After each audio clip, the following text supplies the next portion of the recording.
is it? Ba-ba-da-ba. You're locked into the Flagship, an Ole Miss podcast powered by College Corner. Here we go.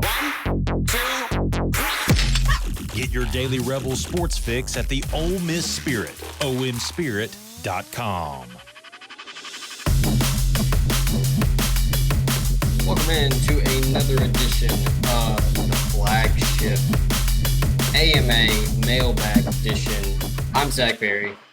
Welcome back. It's been a minute. We've had the holidays, and we've had a lot going on with the transfer portal. So I figured now would be a good time as we have a brief lull in the action. And I'm sure as I say that, something will pop off either while we're recording or tomorrow. But we're here. We're going to answer some questions, and then we're also going to talk a little bit about the report that Ben Garrett put out earlier today as I record this Thursday night. Notre Dame just defeated Penn State, headed to the national championship game. So I had a chance to watch the second half of that one. Great game. So the Irish will take on the winner of Ohio State, Texas in Atlanta. So, but let's get to the questions here. And then we'll obviously get to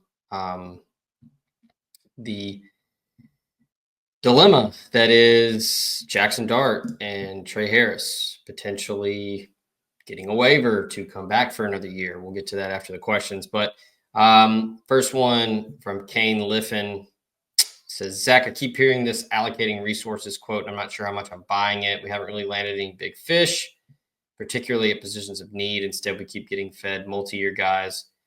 But even that narrative doesn't make sense because dudes can enter the portal every year if they want. No one is guaranteed to be here multiple years anymore. At what point do we throw some real money at a big fish to really give us that Walter Nolan, Princely poo? All right, I'm picking up what you're putting down here, Kane. To answer part of that, throw some real money at big fish. So far, there haven't really been any. You threw out Walter Nolan, Princey Mamiel, and Pooh Paul. I think Pooh Paul, the ROI on that went through the roof. He was a good player at Arkansas and played a ton, made a lot of tackles. But I think it doesn't take a genius to figure out that he really boosted his draft stock in this year. I think just playing with Pete Golding and learning under him and really excelling in this defense really helped him. But yeah, Walter Nolan and Princely Mamiel, those were bona fide top 10 dudes in the portal that were game changers. Walter Nolan was the former number 1 overall player in the country. And, Princely Mamiel, a ton of talent, a ton of upside, just kind of needed to find the right, the right fit, and Randall Joyner and Pete Golding were the right fit. So for comparing this cycle to that cycle, there haven't really been any guys like that. I'm going to pull up the rankings here and kind of run through them. It's been like right now, Carson Beck's the number 1 guy. He just got in today. I think he's going to Miami. He obviously got some bad feedback, and the elbow may be worse than people thought. And I think that's part of the reason why he's getting in the portal to stay in college. John Mateer, really good player. I personally love watching him play. I watched a lot of Wazoo this year. He's a ton of fun, a great player. Eric Singleton at number 3. The number was way too high. It was in the 7 figures. I don't think you're doing that for a guy that's 5'11", 165. And Ole Miss is losing Jordan Watkins, but you have Caden Lee. And I just don't think you don't pay that kind of money for a 5'11" wide receiver. And that's not, no disrespect to Eric Singleton. He's really good. He's talented. He would certainly help Ole Miss. He's going to help Auburn. But, yeah, you're not paying him that much.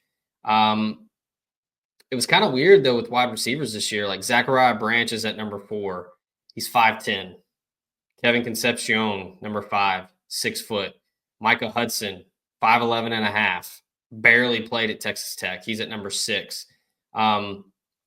If you want to talk big fish right now, Monroe Mills is at number 7. He got into the portal officially today, January 9th. He has a do not contact tag, I believe. He's originally from Columbia, Missouri, so I don't think it's too far fetched to think that he could be going to Mizzou. And then after that, I mean, if you want to call it a big fish, I don't think it's a big fish because he was kind of up and down at SC. But Deuce Robinson at number 8, freak athlete, 6'6", 230. He went to Florida State. Damon Wilson, that's a big fish right there at number 9, 6'4", 230. I talked to a couple of people at Georgia, and they said that they were shocked that he got in the portal. He was essentially going to be the dude in 2025. Like, he was going to be that guy on that defense. And right now it looks like all signs are pointing for him to go to Ohio State. And then at number 10, to wrap out the transfer portal rankings, Dylan Tieneman from Purdue went to Oregon. That's a safety, 6 foot 205. That you're not paying big money for that guy. So yeah, there haven't really been any big fish. There's been a lot of like former 5-star, 4-star guys that either haven't played a ton or haven't really panned out. Like Williams Winery, that is going to Nebraska, went to Mizzou, 5-star out of high school, a ton of talent. People still think he can do it, but he barely, made a blip on the radar at Mizzou. Dane Key, I would say I wouldn't call him a big fish, but he was up there. Ole Miss had a shot. Georgia had a shot. Then he ends up at Nebraska. At one point, people thought he might just go back to Kentucky. So you go to 15 right there at Prince William Amielin. That's a dude. 4-star, 6'4", 245. The box score is not going to jump out at you, but he shows he's a lot like his brother. Made plays here and there, didn't wow you with the stats, but there's a ton to like. You've got the frame and the skill set is there. I think you get him working with Randall Joyner and Lou Spanos, and he's going to really see his game change.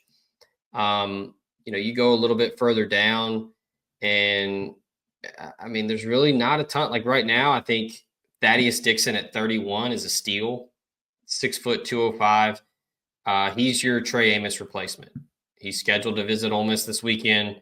That's your guy. With Michael Coates going to West Virginia, who was supposed to be coming into town this weekend, didn't. He just told me he wasn't visiting. He was going to West Virginia. I had a pick in for Ole Miss. It seemed like all signs were pointing to Ole Miss, and as soon as that happens, obviously, flip the pick. He's going to go to West Virginia, and then he commits. So, I think, like Justice Haynes is a great example of a guy that was highly rated but hasn't really proven it. Ole Miss had their shot, didn't get him. On the flip side, a dude that was not highly touted at all, but now is, in the top 30. Emmanuel Pregnan, the interior offensive lineman from SC. He's got Oregon and Tennessee coming after him. Ole Miss is obviously going to try to figure out a way to get him to campus. But yeah, right now, I mean, Ole Miss has the number 3 transfer portal class, so it's not like they're just a bunch of bums out there. They've got some really good pieces, and I think that the allocating resources thing is not spin or a deflection from, some of the guys that visited that didn't end up picking Ole Miss. I think that, again, Ole Miss is sticking to, they have a number for each position. They have a value next to it, and they're going to stick to it because I think last year got burned on a couple. It's no secret that Juice Wells was paid pretty handsomely and didn't really perform. There's been a couple other guys in the last couple of years. So I think Ole Miss is trying to stick to its guns and be disciplined when it comes to paying for guys that are out of the portal. Ole Miss Rev 10, next 3 portal commits.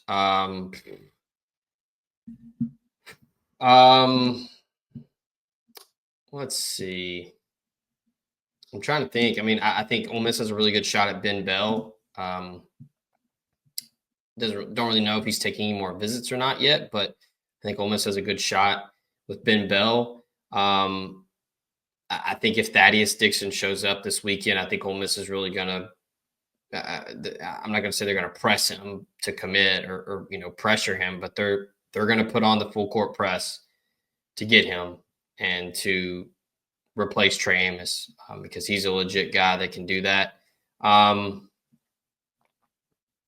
mean, that's probably the biggest target. I mean, if you made me pick anyone else, I would say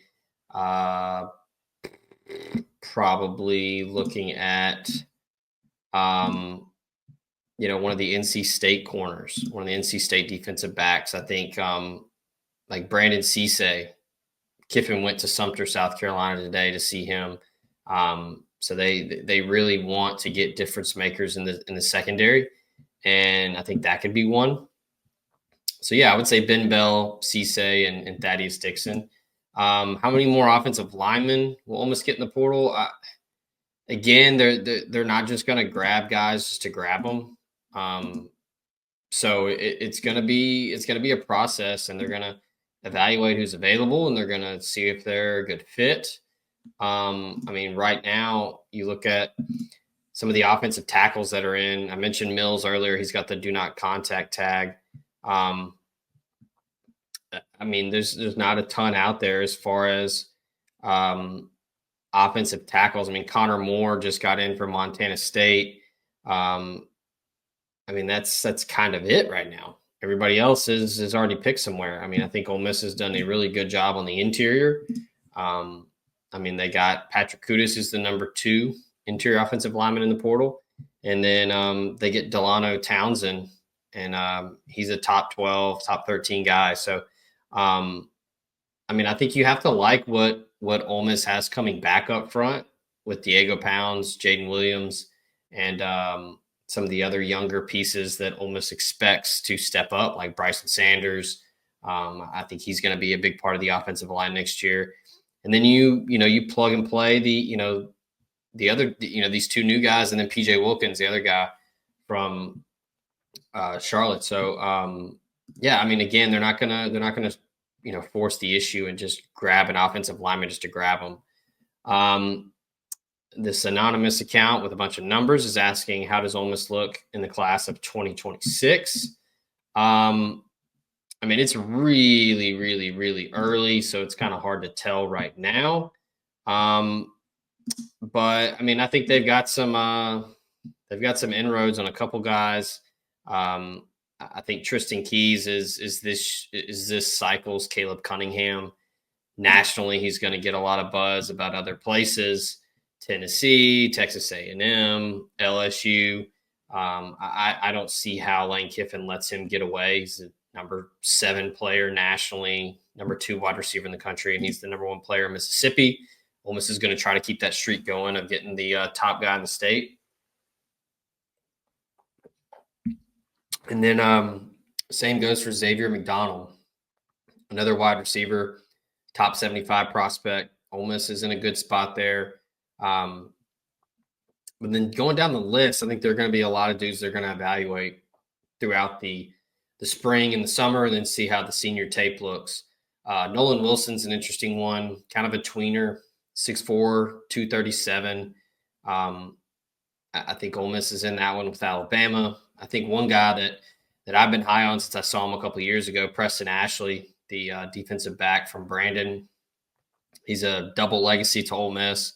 I think the Rebels are in a good spot there. Amari Johnson's another wideout from Jackson Academy. Donnell Robinson's a lineman from Holmes County.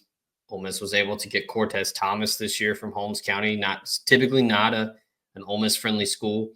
And then a couple other guys down the list. TJ White, the linebacker from Jackson Academy. Auburn's trying to get him. Ole Miss is in a good spot there. Tyler Matthews from Lake Cormorant. 2 years in a row, Ole Miss has gotten Cam Franklin. Then they get Jacoby Hobson. Tyler Matthews could be next up from Lake Cormorant to pick Ole Miss. And again, Jaden Hill committed to Mississippi State, but Ole Miss is still plugging away. He tells me that Ole Miss is staying on him and still talking to him. Kevin Smith went to see him this week. So Ole Miss is going to continue to plug away there. And I think they're going to have a good shot when it's all said and done. It's going to be tough to flip him away from Mississippi State. We'll see how long he stays committed. But, he could be someone that starts to get a lot of national buzz and reopens things. Or, kind of like what Caleb Cunningham did. He might just stay committed to Mississippi State and just take some visits and see what all's out there. JD 124, who do you predict is next to join Ole Miss in the 2026 recruiting class? Ooh, that's a good question. Let's see. I can pull up kind of a list of the top offers out there. Quarterbacks are typically prospects that decide early because they want to build around for their class. So I don't know if you see a quarterback going super early, like Luke Fahey from Mission Viejo out in California. I think he at one point was wanting to do it early, but I think he's going to kind of take his time. I know Ole Miss really likes, obviously Jared Curtis, number 4 player in the country, 5-star. Ryder Lyons, 5-star, number 10 player in the country. Those are the 2 top dogs. And then I really like Jake Fetty from El Paso, Texas. Committed to Arizona State, but he's starting to really generate some buzz. Landon Duckworth from Alabama was committed to South Carolina, reopened his recruitment. I mentioned Fahey, and then kind of going down the list here. That's probably it at quarterback. But it's a tough one to put me on the spot for who could potentially join next. A lot of times it's some in-state guys. A lot of times in-state guys want to get it done. If you remember, like Centarian Perkins did it pretty quick right before his senior year, and Ole Miss held on. I mean, I don't know. That's a tough one because a lot of the in-state guys, I think, are gonna take their time and kind of see what's out there. I don't know. I'll go out on a limb here, and I think I'll say maybe Yaha Gad, defensive lineman from South Gibson in Tennessee. He was actually just in Oxford this week, and a former teammate of Cam Clark, who signed with Ole Miss a couple cycles ago. Monster player, 6'5", 260. Really starting to get some big-time offers. He was going to commit in January and decided to hold off. I think Ole Miss is in a good spot there because of the early offer that was extended before he blew up. So keep an eye on him, pushing the decision back a little bit. That was interesting. I kind of thought that once he got the Georgia offer, it was kind of all signs, potentially pointing to Georgia. That's a big deal. Get an offer from Georgia. We got a question about rotation on the offensive line. It's for me and Ben, so I'll wait, and Ben and I will do that on a podcast where we can discuss that together. Let's see. Let's change gears up here. D Hammock 76. The next big test for the men's basketball team is at Alabama. Do you think Ole Miss has a chance? I think Ole Miss certainly has a chance. I mean, it's going to be tough. Alabama's really, really good, really talented. I mean, they're getting some good stuff from LeBaron Fillin as a true freshman. The Nate Oates teams are usually really, really athletic and long, and they really attack you in transition, and they shoot a lot of threes. So Ole Miss is going to have its work cut out for them. They're going to have to play good defense. And sure, Ole Miss has a chance. I mean, I think Ole Miss is a good team. Just road wins in the SEC are tough. Ole Miss got a big one this week going to Arkansas. A lot of John Calipari teams of late where, they seem to, kind of figure themselves out early. And then, if they're going to hit their stride, it's going to be late in the year. So we'll see what Arkansas looks like in the next month or so. But nevertheless, big win to go to Bud Walton and win on the road. The quarterback plan, this is from all four Rebs. The quarterback plan, who is going to be QB2 and will there be any more experienced quarterbacks visit? Yeah, I mean, right now it's kind of up in the air and we'll get to it. I don't think Dart's coming back. That's just my opinion. I haven't talked to anyone. I think personally it would be a bad decision. And we'll kind of get into it here in a moment. But right now, I think Ole Miss is looking to add a 2025 quarterback to add to that room. And then I honestly think you're going to go into the spring with, AJ Maddox as the number 2 guy.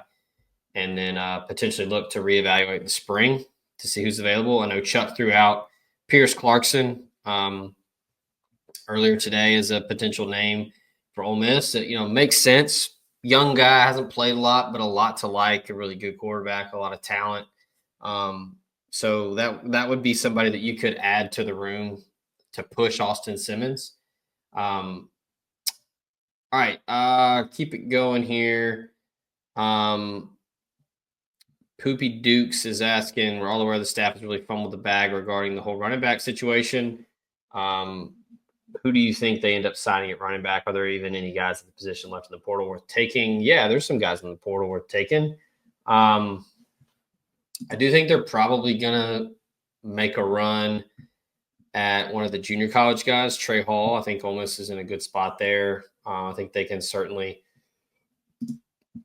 pick him up. I think that would be a good get. And then kind of looking at some of these recent additions to the portal that I think would make a lot of sense, like Scott Humphrey from Montana State, I think would be a good pickup. He was an All-American at the FCS level, over 1,000 yards. I think that somebody like Jordan Simmons makes a ton of sense. He's older, big, physical. He played a lot of football at Michigan State and then had a good year at Akron. I think that would make a lot of sense. TJ Harden's the one that I think is, if he takes a visit, that's one to keep an eye on as a potential, almost commit on the spot type guy. 6'2", 215, was really good as a freshman. He's a big physical guy that I think that Ole Miss could certainly use to go along with everybody else that's in the room. So yeah, there's some guys out in the portal you could certainly get. River Rat 5, over under 8.5 wins for Ole Miss next year. I'm going over. I do think Austin Simmons is going to be very good. I think the offensive line will be better. I think the defense is not going to be nearly as good as it was this year because, honestly, that would be incredible if Ole Miss was as good defensively as it was in 2024. Arguably the best defense I've ever seen Ole Miss have in my almost 36 years on this planet. But I'm going over. I think the schedule is good. You get some good games at home. I think Simmons is going to be really good. I think the pieces on offense are going to really help. He's got some experienced guys to throw to, and I do think the running backs are going to be a lot better than people think. I know that they're not flashy. You're not getting some big names, but I do think Ole Miss can get over 8.5. Honestly, I think the floor is definitely 9-3 for Ole Miss. I think that would be crazy to say it's not because of how Kiffin has built this program up over the last couple of years. I think they're shooting for that 9-3 or better every year. Johnny Rebel asked for any names to replace DJ Mann. Honestly, I don't know. That'll probably be something that the staff works out down the road. Mississippi Muddy make a run at Ty Haywood. I haven't heard anything. It seems like it's Michigan right now. I know there's some other teams trying to make a run at him. Ole Miss is not gotten in that conversation yet. Matt Smith wants to know, rate these players from most likely to least likely to sign with Ole Miss using a scale of 1 to 10. Ben Bell, I'd probably put it like a 6.5. Landon Locke, I'd put it like an 8. Jordan Simmons, like a 5 or 6. And then Thaddeus Dixon, I'd say, without knowing if he shows up or not, I'd put him at about a 6, 7 maybe, because I think Ole Miss is going to really try to get him to campus and make sure that he takes the visit because they really want to take a big swing at that one. Somebody's asking about Jaden Williams. Is there more surgery coming? I don't know. I don't know about him having any more surgeries. I haven't heard anything about that. What are you hearing regarding current Ole Miss football returning players and being signed to NIL locked in? Yeah, if they're not in the portal, they're locked in as far as I know. I don't see anyone else right now. Definitely not somebody that is a contributor getting in the portal. Last one here. Who would you say Ole Miss goes after the hardest in the 2026 quarterback class? Feels really important to this cycle. We talked about Ryder Lyons, Jared Curtis. I don't know. I think probably out of those two, I think you're going to go Ryder Lyons. Curtis is going to be expensive, and spending like that on a high school quarterback, in my opinion, is risky. And I think right now Lyons is a little more receptive to Ole Miss than Curtis, but they're certainly going to try for both. But yeah, I would say for sure Ryder Lyons is one they're going to push hard for. That would probably be number one for me. And then one that I really like, Keyshawn Henderson. He's listed as an athlete. He's committed to Houston, but a freak athlete that can really run, and he throws the ball really well for, a quote athlete. He's a quarterback. He looks like a quarterback. He would fit kind of what Kiffin's kind of gone for lately, with like a big physical guy that can move and can run. Then after him, I'd probably say Jake Feedy from El Paso. That's probably your 3 right there. Those guys are all freaks and can really spin it and are really good athletes. All right, that'll do it for the AMA. So let's get into the conversation about Jaxson Dart and Trey Harris. Ben Garrett reported earlier today that he's heard rumors that both are pursuing an additional year. They would have to have a waiver, so that has to happen. But in my opinion, I think Jaxson Dart would be foolish to go back to college. I think this is a really soft quarterback class. Kuiper has him at number 3 right now. You go out and have a really good pro day, and I think Jaxson Dart's going to be a guy that's going to do well in the interview room. He's going to be impressive to talk to. He's got a really infectious personality. He's easy to like, and I just think he'll do well in that setting. He's done a lot of media over the years, so he's used to it. And I honestly just don't think that his stock can get much higher. There's no guarantee. You don't know what the quarterback, draft class will look like next year. I don't really think Dart coming back and getting to the college football playoff or winning the SEC or winning a national title, I don't think that's going to really change his stock. I think he's as high as he's ever going to be right now.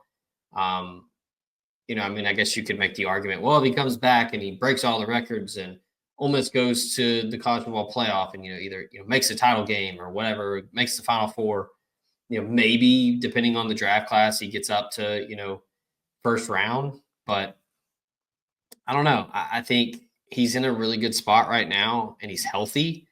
In the bowl game, he wasn't wearing the ankle brace. He looked fine. He was moving around well. You obviously you run that risk. You come back, you get hurt. I don't know. That's just my opinion. I think he needs to go pro. I think he's done literally and figuratively done just about everything you can do as a quarterback at Ole Miss. He's broken just about every record that matters outside of touchdown passes, which I don't know if anyone will catch Eli Manning with 81. But I mean, Dart, set just about every record. And look, he didn't go to the playoff, but he's the winningest quarterback in program history. And again, I just don't think coming back to college is really going to do anything to boost him even more. I think scouts like him. Scouts like that he played in the bowl game. He obviously played really well. I mean, I think that he really showed flashes in a lot of games that he can make the throws. He's tough. He's big. The frame is certainly NFL ready. Trey Harris, on the other hand, this is where it gets interesting. I was talking to a couple former players, former college guys earlier today, and one of them said that they could see that Trey Harris was told, "Hey, you need to stay, and you'll get drafted higher." Obviously everybody knows about the skill set, the talent, and all of that, but he got hurt, and I mean he was certainly on pace to probably break a lot of records at Ole Miss and probably easily win the Bolitnikoff. And he gets hurt and misses time, and then ends up doesn't really play down the stretch. He's kind of in a similar spot that he was a year ago. That was we had that conversation with a couple former players about that, where he put up the gaudy numbers, but he's kind of in that same spot. So it could be advantageous to him and to Ole Miss if he were to return, because man, you want to talk about adding somebody to really help bridge from Dart to Simmons. If you bring a guy like Trey Harris back for 2025, I mean, that's really going to help Austin Simmons settle in. And you're bringing in Dejon Stribling, Caleb Odom, Deuce Alexander, Traylon Ray, Caden Lee's coming back, and then you got Daquan Wright, Luke Haas. They get the Trace Bruckley kid today. I mean, you got a lot of pieces there. How's the offensive line going to look? I mean, that helps a lot to have number 9 over there, where you can just kind of throw it up for a jump ball, or you kind of know he's gonna be on that over route. He's going to be coming across the middle. You can find him and throw it, and he'll catch it. So yeah, I mean, out of the two, I would say Dart needs to go pro, and I think Trey Harris could definitely benefit from coming back. He can be a guy that could easily see his stock go into the first round if he were to come back to Ole Miss and have a breakout year, stay healthy, and really boost his stock. So that's kind of where you're betting on yourself with that, where you've seen a lot of mock drafts that have Trey Harris going early, going in the top 3-4 rounds, but you come back, you show out, and then you can make some first round money. So that's a big difference. Yeah, we'll see. Probably going to find something out in the next week or two in terms of waivers, and will it happen? Will it won't? It won't happen.